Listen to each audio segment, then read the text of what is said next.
இன்றே டவுன்லோட் செய்து உங்கள் ஃபேவரட் ஷோக்களை என்ஜாய் பண்ணுங்க. லைசென்ஸ் இல்லாம அண்டர் ஏஜ்ல காரை ஓட்டினா இட்ஸ் a crime. ஆனா இப்படி ஒரு சிச்சுவேஷன்ல நீ ஷாலினியை கரெக்ட் டைமுக்கு ஹாஸ்பிட்டல் கூட்டு வராம இருந்திருந்தா என்ன ஆயிருக்குனே தெரியல.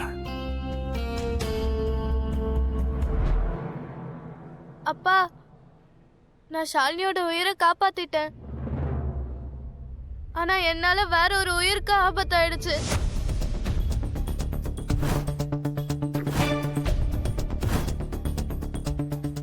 என்ன சொல்ற? அப்பா, நான் அப்போ ஷாலினிய கூட்டிக்கிட்டு கார்ல ஹாஸ்பிட்டலுக்கு வரும்போது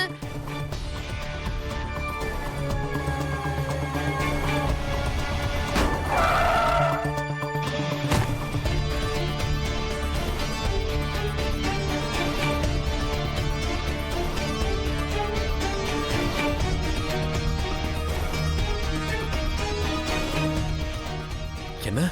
ஆமாப்பா, நான் கார் ஓட்டிட்டு வரும்போது யாரையோ இடிச்சிட்டேன். ஐம் சோ சாரிப்பா. நான் வேணும்னே அந்த மாதிரி பண்ணல. I'm really sorry. அவசரத்துல எனக்கு எதுவுமே தெரியலப்பா. முதல்ல நீ அழறத நிறுத்து. என் கூட வா. எங்கப்பா? குஷி ஆக்சிடென்ட் ஸ்பாட்டுக்கு போய் ஆகணும். நீ இடிச்ச அந்த லேடி நல்லா இருக்காங்களா இல்லையாங்கிறத நாம பார்க்கணும்ல.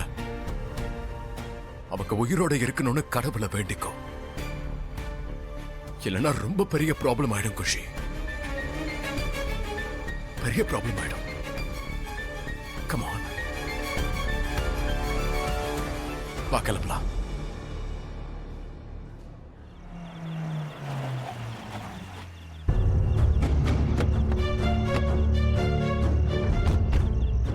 அப்பா, இங்கதான் ஆக்சிடென்ட் ஆச்சு. இங்க யாரையும் காணுமே. என்ன? ஆமா, இந்த இடம் தானா?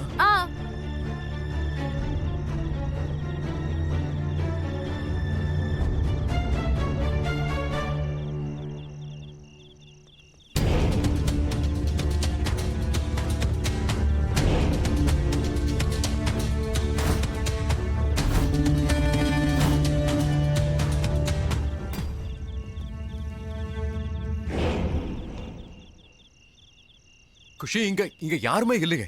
இது நல்ல விஷயம் தானே? அப்படின்னா இந்த இடத்துல ரத்தக்கரை எதுவும் இல்ல. அப்படின்னா அந்த ஆக்சிடென்ட் சீரியஸ் இல்லன்னு தானே அர்த்தம். ஒருவேளை அவங்களுக்கு சின்ன காயம் ஏற்பட்டிருக்கலாம்.